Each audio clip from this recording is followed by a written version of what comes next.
Kalau kamu mikirin Jakarta, apa sih yang langsung terlintas di benakmu? Banyak orang pasti langsung membayangkan gedung-gedung tinggi, jalanan yang ramai, dan tentu saja, Monumen Nasional, atau yang lebih dikenal dengan sebutan Monas.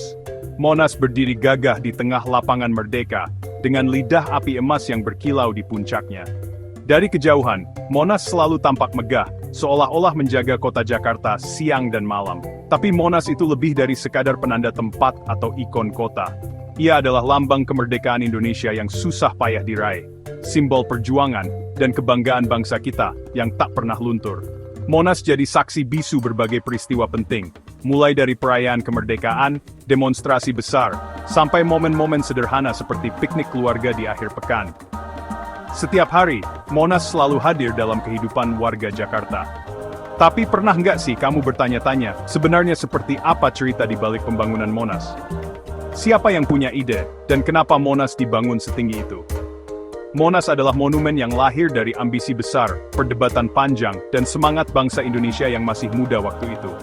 Proses pembangunannya penuh tantangan, mulai dari soal desain, dana, hingga makna filosofis yang ingin diwujudkan. Sejarah Monas adalah cerminan perjalanan Indonesia sendiri, dari harapan, perjuangan, hingga akhirnya menjadi kenyataan yang bisa kita lihat dan rasakan hari ini. Yuk, kita telusuri lebih dalam bagaimana bangunan ikonik ini bisa menjadi jantung dan jiwa sebuah bangsa. Inilah kisah Monas, simbol abadi Indonesia. Cerita Monas dimulai persis setelah kemerdekaan Indonesia tahun 1945. Saat itu, suasana penuh harapan dan semangat membangun negeri yang baru saja merdeka. Namun, di tengah euforia ada juga tantangan besar, bagaimana menyatukan bangsa yang beragam dan baru saja lepas dari penjajahan panjang. Di tengah ketidakpastian, Presiden Soekarno dan para pemimpin lain mencari lambang pemersatu, sebuah monumen yang megah seperti Menara Eiffel atau Monumen Washington.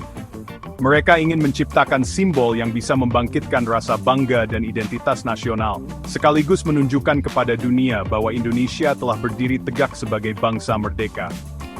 Monumen ini diharapkan akan menyatakan kehadiran Indonesia di panggung dunia dan menghormati pengorbanan rakyatnya yang telah berjuang demi kemerdekaan. Soekarno percaya, sebuah monumen nasional akan menjadi pengingat abadi bagi generasi mendatang tentang arti penting kemerdekaan. Pada tahun 1954, sebuah panitia nasional dibentuk untuk merencanakan monumen ini, memilih lapangan Merdeka sebagai lokasi simbolisnya. Lapangan ini dipilih karena letaknya di jantung ibu kota, tempat berbagai peristiwa penting sejarah Indonesia terjadi. Tujuannya, sebuah monumen yang benar-benar Indonesia, bukan tiruan, tapi cerminan karakter dan sejarah bangsa. Para perancang ingin agar setiap elemen monumen ini memiliki makna mendalam, terinspirasi dari budaya, tradisi, dan nilai-nilai luhur Indonesia. Mimpi itu ambisius, lebih dari sekadar bangunan. Ini akan jadi karya seni yang menangkap jiwa Indonesia. Proses perancangannya pun melibatkan banyak diskusi, ide, dan perdebatan, agar hasil akhirnya benar-benar istimewa. Visi ini jadi dasar untuk perencanaan dan perdebatan bertahun-tahun. Setiap keputusan diambil dengan penuh pertimbangan, karena monumen ini akan menjadi warisan bangsa untuk selamanya. Monumen ini akan jadi kenangan abadi perjuangan kemerdekaan, sekaligus pengingat akan semangat persatuan dan gotong royong rakyat Indonesia. Inilah awal perjalanan panjang Monas, sebuah monumen yang akan menginspirasi generasi yang akan datang, dan menjadi saksi bisu perjalanan bangsa Indonesia menuju masa depan. Presiden Soekarno adalah penggerak utama di balik Monas. Baginya, ini adalah gairah pribadi, sebuah monumen untuk mewujudkan semangat pembangunan bangsa dan persatuan. Dia membayangkan Monas sebagai mercusuar patriotisme, memancarkan kebanggaan di seluruh Nusantara. Soekarno secara pribadi meninjau desain, bersikeras pada simbolisme mendalam yang berakar pada budaya Indonesia. Para kritikus mempertanyakan biayanya, tapi Soekarno berpendapat bahwa pembangunan bangsa membutuhkan lebih dari sekadar pertumbuhan ekonomi. Ia membutuhkan kebanggaan dan identitas. Komitmennya yang tak tergoyahkan memberikan momentum pada proyek ini. Monas akan menjadi pelajaran sejarah dalam batu, menginspirasi harapan untuk masa depan. Bagi Soekarno, itu adalah investasi penting bagi jiwa bangsa. Merancang monumen untuk sebuah bangsa bukanlah tugas yang mudah. Setiap garis, setiap bentuk harus mampu mewakili semangat dan cita-cita seluruh rakyat Indonesia. Para arsitek dan perencana kota di masa itu menghadapi tantangan besar. Bagaimana menciptakan simbol yang abadi, yang bisa dikenang lintas generasi. Pada tahun 1955, pemerintah mengadakan sayembara publik, mengundang para arsitek terbaik untuk menciptakan mahakarya yang menangkap semangat Indonesia yang baru merdeka. Pengumuman sayembara ini membangkitkan antusiasme dan harapan di seluruh negeri.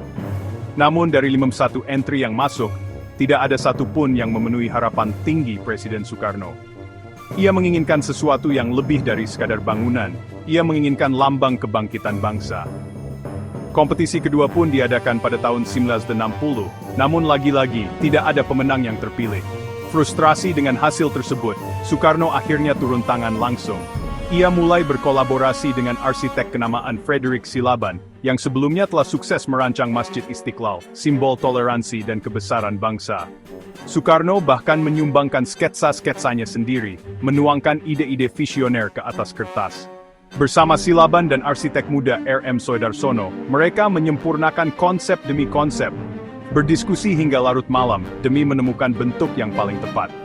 Desain akhir yang mereka pilih menampilkan lingga dan yoni, simbol kuno persatuan dan harmoni dalam budaya Indonesia, serta lidah api emas di puncaknya, melambangkan semangat perjuangan yang tak pernah padam. Proses kolaborasi yang intens ini, dipimpin langsung oleh Soekarno, akhirnya melahirkan desain yang dianggap layak mewakili identitas dan cita-cita bangsa Indonesia. Monumen ini dirancang tidak hanya kokoh secara struktural, tetapi juga syarat makna filosofis. Setiap elemen dipertimbangkan dengan cermat agar mampu bertahan dalam ujian waktu. Setiap detail, mulai dari relief hingga ornamen, dipilih untuk mencerminkan identitas bangsa dan sejarah perjuangan rakyat Indonesia. Visi besar Soekarno pun akhirnya terwujud. Monas akan berdiri megah sebagai simbol perjuangan, persatuan, dan kebanggaan Indonesia di tengah ibu kota. Dengan desain yang sudah matang, langkah berikutnya adalah membangun monumen ini, mewujudkan mimpi yang telah lama dinantikan. Setiap hari, masyarakat menyaksikan pembangunan Monas dengan penuh harapan. Mimpi itu kini terasa lebih dekat dari sebelumnya. Bangsa Indonesia pun bersiap menyambut ikon baru yang akan menjadi kebanggaan generasi demi generasi.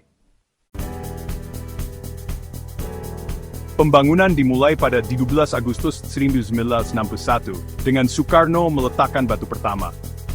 Proyek ini sangat besar. Sebuah obelisk setinggi 102 meter dilapisi marmer Italia, membutuhkan rekayasa canggih dan tenaga kerja yang besar.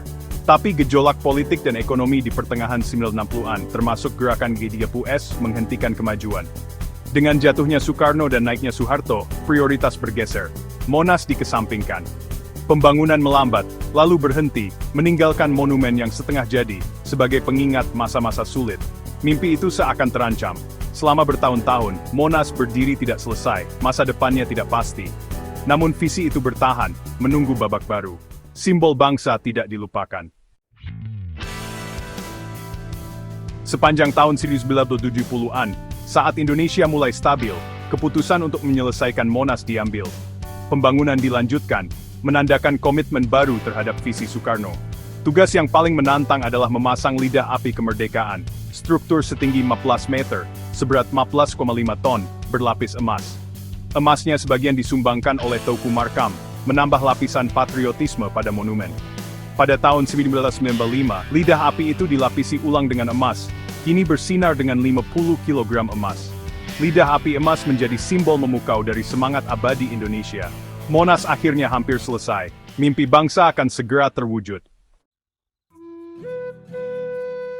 Monas kaya akan simbolisme, berakar pada tradisi Indonesia. Desainnya didasarkan pada lingga dan yoni, simbol persatuan dan harmoni. Dimensi monumen, 11 meter dan 45 meter, mengacu pada 12 Agustus 1945, Hari Kemerdekaan Indonesia. Di dasarnya, Museum Sejarah Nasional menampilkan 51 diorama, menceritakan kisah bangsa dari zaman kuno hingga modern. Lidah api kemerdekaan emas di puncak Monas melambangkan semangat rakyat Indonesia yang tak padam. Setiap elemen, dari dasar hingga lidah api dibuat untuk menginspirasi kebanggaan dan harapan. Monas bukan hanya monumen, ini adalah pelajaran hidup dalam sejarah dan identitas. Pesannya abadi untuk setiap generasi. Monas resmi dibuka untuk umum pada 12 Juli 1975, mewujudkan mimpi nasional. Hari ini, Monas adalah ikon Jakarta dan tempat yang wajib dikunjungi bagi orang Indonesia maupun turis.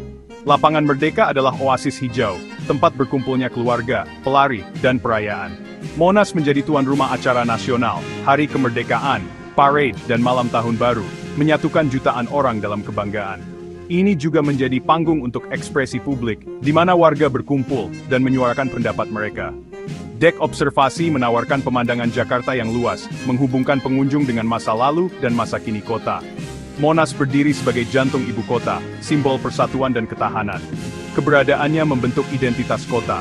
Kisah monumen ini terus berlanjut setiap hari. Monas lebih dari sekadar batu dan emas. Ini adalah kisah Indonesia, bukti impian, perjuangan, dan kemenangan. Dari visi Soekarno hingga penyelesaiannya, Monas mencerminkan perjalanan bangsa. Ini menghubungkan generasi, mengingatkan semua orang akan pengorbanan dan cita-cita yang membangun republik. Museum dan simbolismenya memastikan kisah Indonesia tidak akan pernah terlupakan. Monas adalah simbol ketahanan, persatuan, dan harapan, jangkar di dunia yang terus berubah. Seiring Jakarta tumbuh, Monas tetap konstan, bersinar dengan semangat kemerdekaan. Lidah api emas tetap menyala, menerangi jalan bagi bangsa. Monas adalah, dan akan selalu menjadi, warisan tak ternilai Indonesia.